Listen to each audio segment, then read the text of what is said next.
Le Bernabéu n'a pas encore officiellement annoncé son nouveau maître, mais dans les couloirs du Real Madrid, tout le monde le sait déjà. Jürgen Klopp arrive. Et honnêtement, quand j'ai appris ce qui s'était dit pendant ces discussions avec Florentino Pérez, j'ai eu du mal à y croire. Parce qu'on ne parle pas d'un simple changement d'entraîneur. On parle d'une révolution totale. Une révolution qui peut sauver ce club. Ou provoquer une guerre interne comme le Real Madrid n'en a pas connu depuis des années. Et avant d'aller plus loin, j'ai besoin de vous dire quelque chose.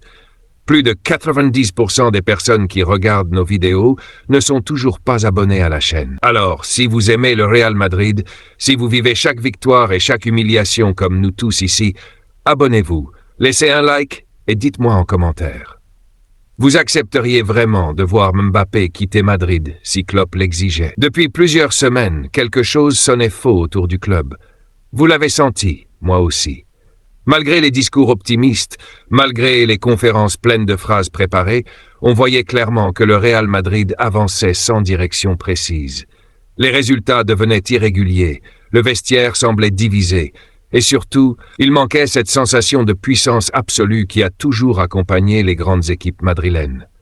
Au départ, beaucoup pensaient qu'Álvaro Arbeloa allait réussir à calmer la tempête. Parce qu'Arbeloa, c'est un homme du club, un joueur respecté, une figure qui comprend parfaitement ce que représente cet écusson. Mais le football moderne ne pardonne rien. Aimer le Real Madrid ne suffit pas pour diriger le Real Madrid. Il faut imposer une autorité. Il faut contrôler des égos gigantesques. Il faut entrer dans un vestiaire rempli de stars et faire comprendre immédiatement qui commande. Et très vite, Florentino Pérez a compris qu'Arbeloa n'était pas encore prêt pour cette mission. C'est là que les rumeurs ont commencé à exploser.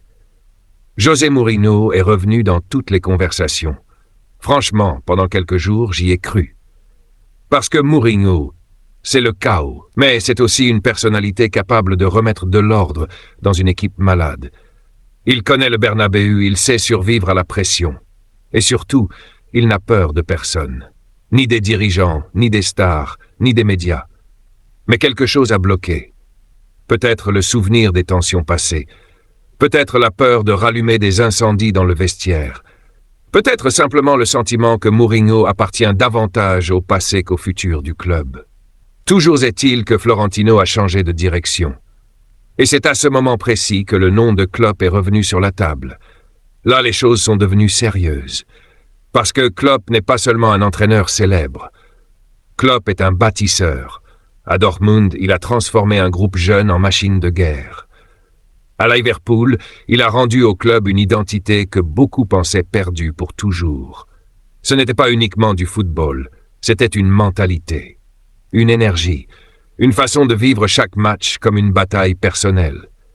Et je pense sincèrement que c'est exactement ce qui a fasciné Florentino Pérez. Le président du Real Madrid sait qu'il possède des stars.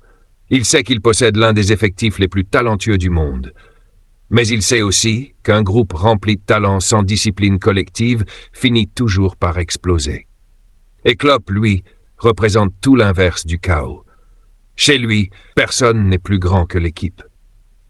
C'est pour cette raison que les négociations ont complètement bouleversé l'avenir du club. Klopp n'est pas arrivé en disant « Je vais essayer de faire fonctionner ce qu'il y a ». Non. Il est arrivé avec des exigences brutales, des conditions qui ont choqué même certaines personnes proches de Florentino. Et parmi ces conditions, il y en a une qui a secoué tout Madrid. Kylian Mbappé doit partir. Quand cette information a commencé à circuler, beaucoup ont refusé d'y croire. Comment le Real Madrid pourrait-il envisager de se séparer du joueur présenté comme l'héritier ultime de Cristiano Ronaldo? Comment un entraîneur peut-il arriver et demander immédiatement le départ de la plus grande star du projet? Mais plus j'analyse la situation, plus je comprends pourquoi Klopp pense ainsi.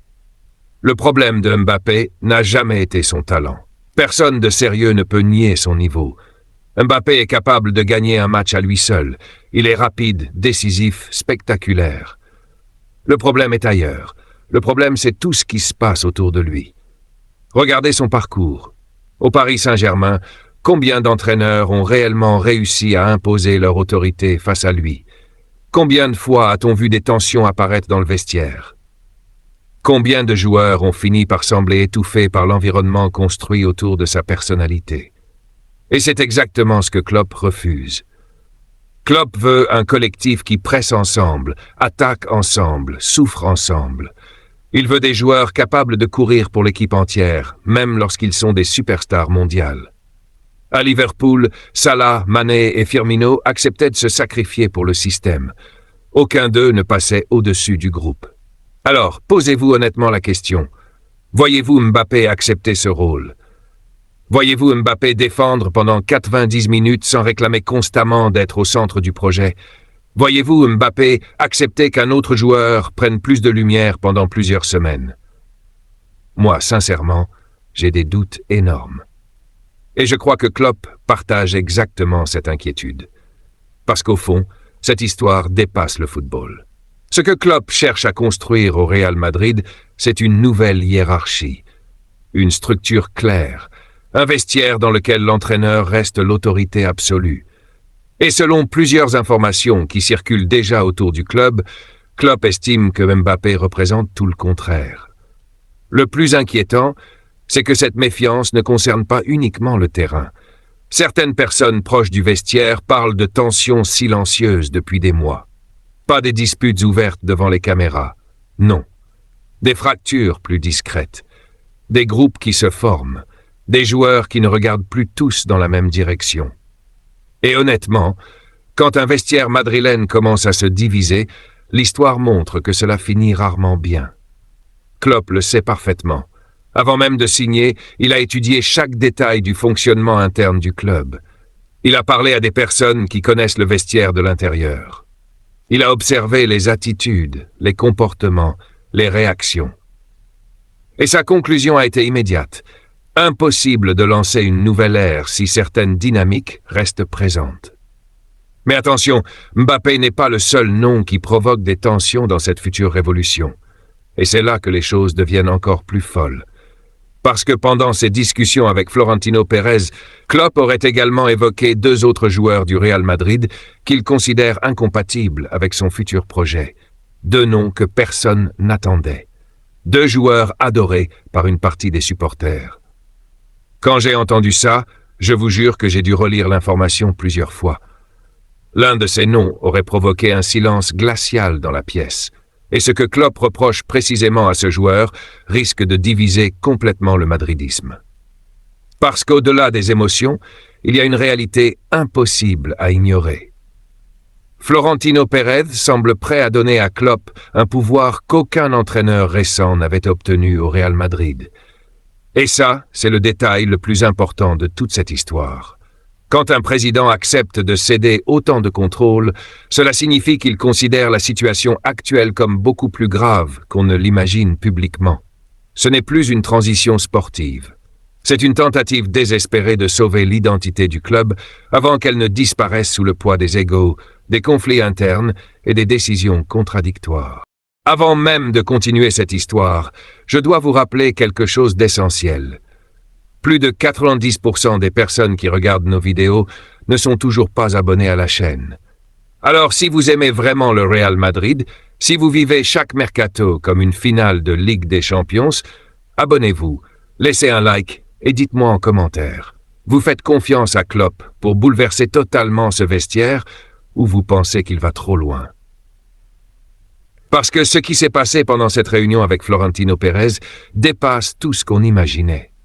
Quand les premiers échos ont commencé à sortir, beaucoup pensaient que Klopp avait seulement demandé plus de pouvoir sportif. Mais non. En réalité, l'entraîneur allemand est arrivé avec une liste complète. Une liste de noms.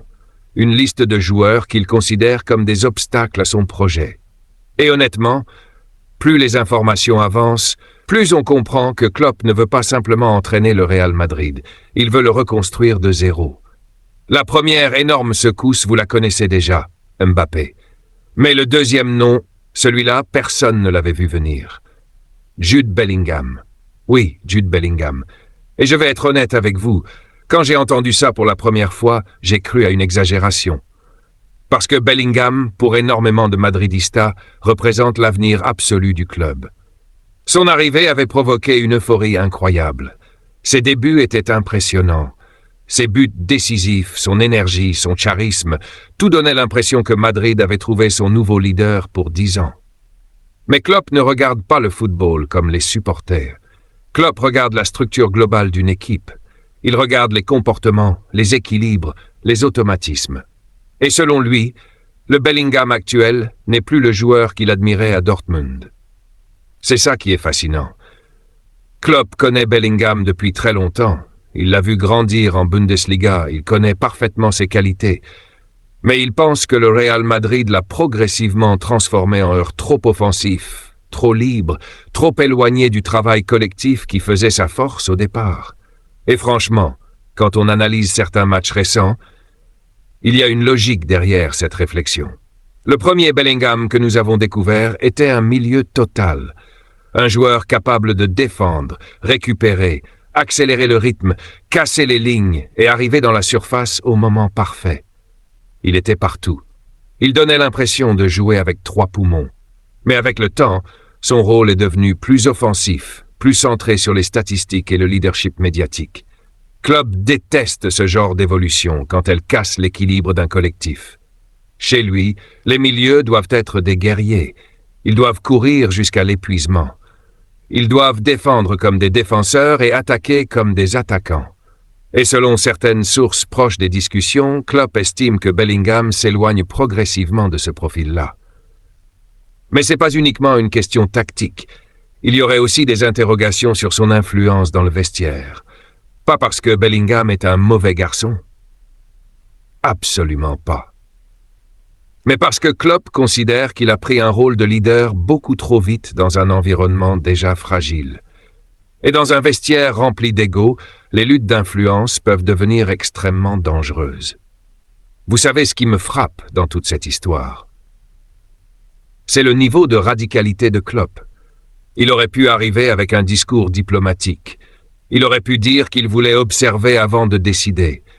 Il aurait pu essayer de calmer les tensions. Mais non. Dès le premier jour, il a imposé sa vision avec une brutalité incroyable. Comme s'il considérait que le Real Madrid était déjà au bord de l'implosion. Et honnêtement, peut-être qu'il n'a pas totalement tort. Parce qu'après Bellingham, un autre nom est tombé sur la table, Eduardo Camavinga. Là, je pense que beaucoup de supporters ont commencé à paniquer. Camavinga, c'est l'un des joueurs les plus appréciés du public madrilène, parce qu'il représente l'énergie, le sacrifice, la générosité. Même dans les mauvais matchs, il se bat toujours. Il presse, il récupère, il tente. Alors forcément, voir Klopp remettre son avenir en question paraît presque incompréhensible. Mais encore une fois, Klopp ne raisonne pas comme un supporter émotionnel. Il raisonne comme un architecte du football. Et selon lui, Camavinga possède un immense talent, sans encore offrir la régularité nécessaire pour devenir la base d'un milieu dominant en Europe. Je sais que certains vont détester entendre ça. Mais regardez froidement les choses. Combien de fois avons-nous vu Camavinga alterner entre performances extraordinaires et matchs beaucoup plus discrets? Combien de fois avons-nous eu l'impression qu'il pouvait devenir le meilleur milieu du monde avant de disparaître pendant plusieurs semaines? Klopp ne veut pas attendre. Il ne vient pas à Madrid pour lancer un projet de développement à long terme. Il vient pour gagner immédiatement, pour reconstruire une machine capable de dominer l'Europe dès les prochaines saisons. Et dans sa tête, chaque poste clé doit être occupé par des certitudes absolues. C'est là qu'on comprend à quel point cette révolution est profonde. Klopp ne juge pas les joueurs uniquement sur leur talent individuel. Il les juge sur leur compatibilité avec son système mental, avec son intensité, avec son obsession du collectif. Et ceux qui ne rentrent pas parfaitement dans ce cadre deviennent immédiatement des problèmes potentiels. Le plus fou, c'est que Florentino Pérez n'aurait presque rien refusé. Et ça me choque encore. Parce qu'on parle du président le plus puissant du football mondial. Un homme qui contrôle tout depuis des décennies. Un homme qui a construit des galactiques, gagné des Ligues des Champions et imposé sa vision à tous les entraîneurs passés par le Bernabéu. Pourtant, face à Klopp, Florentino semble avoir accepté une chose qu'il refusait presque toujours auparavant, abandonner une partie du pouvoir. Klopp aurait exigé une carte blanche totale, choix des départs, choix des arrivées, Organisation du staff, préparation physique, gestion du vestiaire, tout. Et Florentino aurait dit oui. Pourquoi? C'est la vraie question. Pourquoi un président aussi dominant accepterait-il soudainement de céder autant de contrôle? Pour moi, il n'y a qu'une explication possible. Florentino pense que le Real Madrid traverse une crise beaucoup plus grave que ce que les supporters imaginent publiquement. Une crise d'identité, une crise d'autorité, une crise de structure interne. Et dans ce contexte, Klopp apparaît comme le seul homme capable de remettre le club sur les rails. Mais alors, qui pour remplacer Mbappé? Parce que oui, Klopp n'est pas arrivé uniquement avec des départs. Il est aussi arrivé avec une idée extrêmement précise du joueur qu'il veut au centre de son futur projet. Et ce nom-là fait trembler toute l'Europe. Erling Haaland. Quand cette information a commencé à circuler, j'ai immédiatement compris la logique de Klopp. Parce que Haaland représente exactement tout ce que l'Allemand adore dans le football moderne.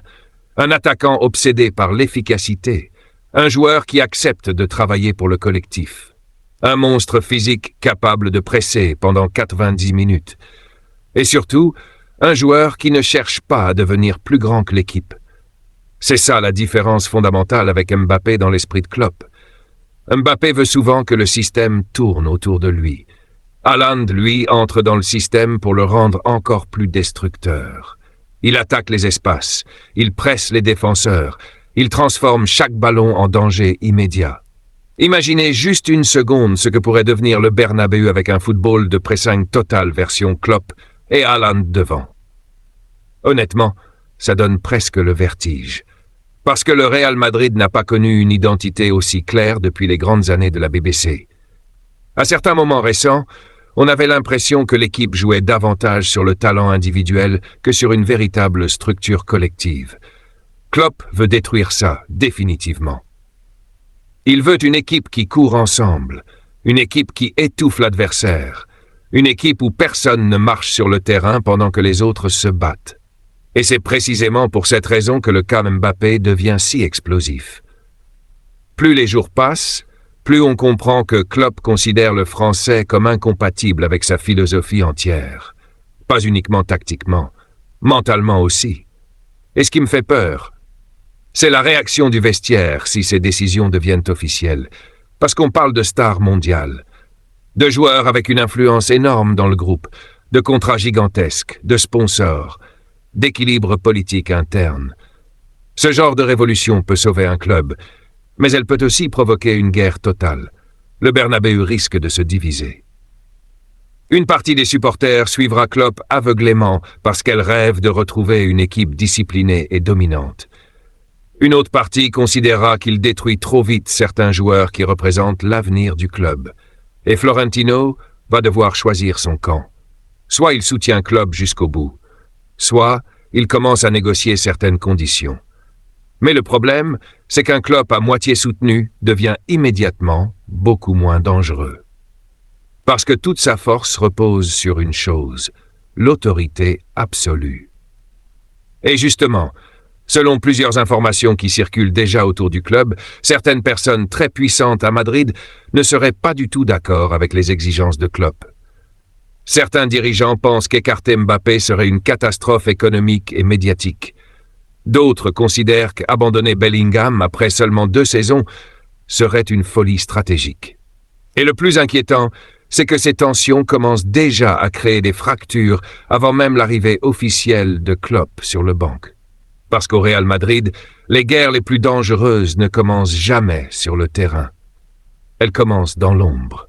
Et maintenant, on arrive au moment de vérité. Parce qu'après tout ce qu'on vient de raconter, après les tensions, les noms évoqués, les exigences de Klopp et les fractures qui commencent déjà à apparaître autour du club, une seule question reste suspendue au-dessus du Bernabéu. Florentino Pérez ira-t-il jusqu'au bout de cette révolution ou reculera-t-il au dernier moment? Franchement, c'est là que tout se joue. Parce que le Real Madrid est arrivé à un point où il ne peut plus continuer à vivre dans l'ambiguïté. Pendant trop longtemps, le club a essayé de concilier plusieurs visions différentes en même temps. Une vision marketing autour des superstars, une vision sportive qui manquait parfois de cohérence. et une vision émotionnelle destinée à calmer les supporters avec des discours optimistes. Mais à force de vouloir satisfaire tout le monde, le Real Madrid a commencé à perdre ce qui faisait sa force absolue, son identité. Et je pense sincèrement que Klopp l'a compris avant tout le monde. Ce que l'Allemand demande n'est pas simplement un caprice d'entraîneur superstar. Ce qu'il demande, c'est une remise à zéro complète du projet, une reconstruction mentale du club. Il veut remettre le collectif au-dessus des individualités. Il veut rendre au Real Madrid cette sensation de machine impitoyable que toute l'Europe craignait autrefois. Quand vous regardiez le grand Real Madrid de Zidane, vous sentiez une hiérarchie claire. Cristiano était une légende, mais il respectait la structure. Ramos était un leader immense, mais il protégeait le groupe avant tout. Benzema travaillait dans l'ombre, sans réclamer constamment la lumière. Ce vestiaire-là possédait des égos gigantesques. Mais ces égos servaient le club. Aujourd'hui, Klopp considère que cet équilibre a disparu. Et honnêtement, quand on observe les dernières saisons, il devient difficile de lui donner totalement tort. Le Real Madrid a parfois ressemblé à une équipe brillante individuellement, mais émotionnellement fragile. Une équipe capable d'éclairs extraordinaires, puis soudainement incapable de contrôler un match sous pression. Une équipe où certains joueurs semblaient vivre dans des réalités différentes. C'est exactement ce que Klopp veut détruire. Et pour réussir cela, il sait qu'il doit frapper fort immédiatement. Le cas Mbappé symbolise tout ce problème. Encore une fois, personne ne remet en cause son talent. Personne. Mbappé reste l'un des joueurs les plus dangereux du football mondial. Mais le football ne fonctionne pas uniquement avec des statistiques et des vidéos spectaculaires. Il fonctionne avec des équilibres humains, avec des hiérarchies claires, avec des sacrifices invisibles que le public ne remarque même pas toujours. Et selon Klopp, Mbappé ne correspond pas à cette idée du football collectif. Le plus impressionnant dans cette histoire, c'est le courage politique que cela demande. Parce qu'écarter Mbappé ne serait pas seulement une décision sportive, ce serait un séisme économique, médiatique et émotionnel. On parle d'une superstar mondiale, d'un joueur construit comme le futur visage du club, d'un investissement colossal. Mais parfois, les plus grands clubs doivent prendre des décisions extrêmement dures pour survivre. Regardez Manchester City avec Guardiola. Regardez le Liverpool de Klopp à son apogée. Regardez même le Real Madrid des grandes dynasties européennes. À chaque fois, il existait une vérité fondamentale. Personne n'était plus grand que le système. Et c'est précisément ce que Klopp veut réinstaller au Bernabéu. Maintenant, parlons du dossier Haaland, parce que plus j'y pense, plus cette idée paraît terrifiante pour l'Europe entière. Haaland dans un système de pressing total dirigé par Klopp, honnêtement, ça ressemble presque à une menace historique. Ce garçon est une machine de destruction. Il ne joue pas pour le spectacle, il joue pour tuer les matchs.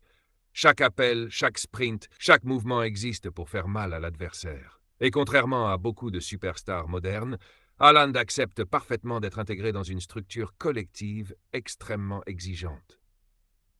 C'est exactement le type de joueur que Klopp adore, un attaquant brutal, discipliné, obsédé par l'efficacité. Et imaginez une seconde ce scénario. Vinicius sur un côté, Haaland dans l'axe, un milieu construit pour presser sans arrêt, le Bernabéu qui pousse derrière une équipe affamée. Honnêtement, cette perspective peut redonner des cauchemars à toute l'Europe. Mais attention, ce projet magnifique possède aussi un immense danger. Parce qu'une révolution de cette taille crée forcément des ennemis. Et selon plusieurs informations internes, certaines personnes influentes du club commencent déjà à résister discrètement aux demandes de Klopp. Certains pensent qu'il va trop loin. D'autres ont peur des conséquences économiques d'un départ de Mbappé. D'autres encore considèrent qu'abandonner des joueurs comme Bellingham ou Camavinga serait une erreur historique. Et vous savez quoi? Je comprends aussi cette peur. Parce qu'il existe toujours un risque immense lorsqu'un entraîneur reçoit autant de pouvoir. Si Klopp réussit, il deviendra un héros absolu. Mais s'il échoue après avoir bouleversé tout le projet, les dégâts pourraient être gigantesques pendant plusieurs années. C'est ça qui rend cette période aussi fascinante. Le Real Madrid se trouve à une véritable croisée des chemins. Soit le club accepte complètement la vision de Klopp et construit enfin un projet cohérent autour d'une identité forte. Soit Florentino commence à protéger certaines stars, à négocier certaines décisions, à chercher des compromis. Et dans ce cas-là, toute la révolution risque de s'effondrer avant même de commencer.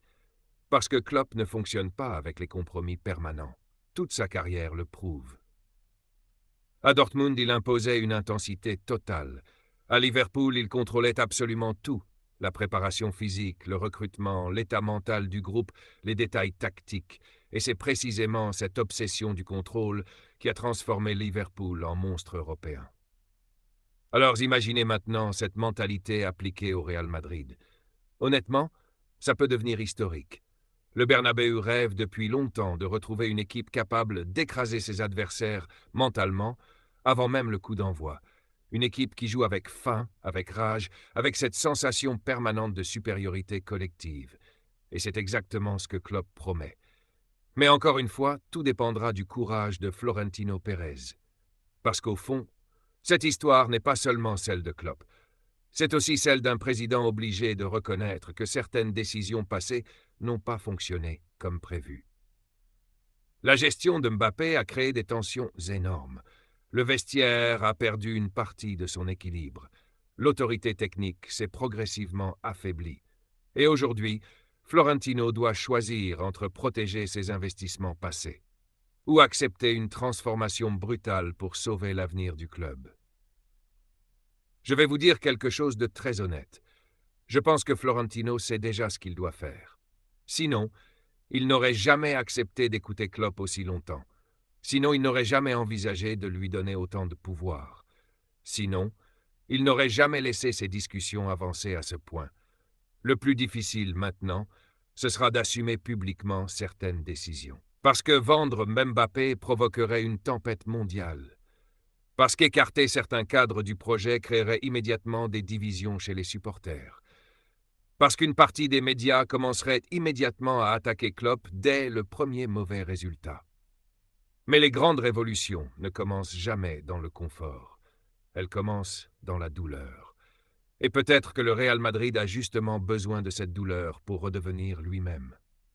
Parce qu'au fond, qu'est-ce que les Madridistas veulent vraiment? Des stars sur les affiches ou une équipe capable de dominer l'Europe pendant des années? Des noms gigantesques pour vendre des maillots ou une machine de guerre capable d'écraser les plus grands clubs du monde? Moi, je pense que le public du Bernabéu a déjà répondu à cette question depuis longtemps. Le Real Madrid existe pour gagner, pas pour protéger des égos, pas pour faire plaisir aux sponsors, pas pour construire des dynasties marketing, pour gagner. Et si Klopp réussit à imposer sa vision complètement, alors le football européen pourrait assister à la naissance d'une nouvelle ère madrilène absolument terrifiante.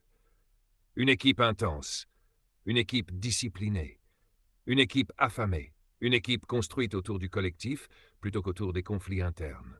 Et honnêtement, ça fait longtemps que je n'avais pas ressenti autant d'excitation en imaginant l'avenir du Real Madrid.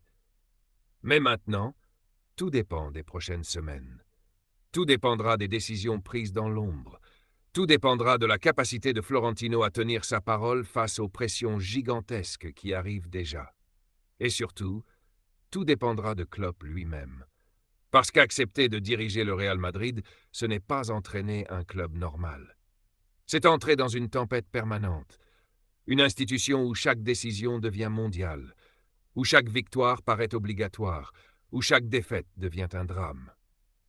Mais s'il existe un entraîneur capable de survivre à cette folie, alors oui, peut-être que ce coach s'appelle vraiment Jürgen Klopp. Et avant de terminer, je dois vous rappeler quelque chose d'important. Plus de 90% des personnes qui regardent nos vidéos ne sont toujours pas abonnées à la chaîne. Alors si vous aimez ce type de débat sans filtre, abonnez-vous maintenant. Laissez un like et dites-moi en commentaire. Vous auriez le courage de vendre Mbappé pour construire le Real Madrid version Klopp avec Haaland.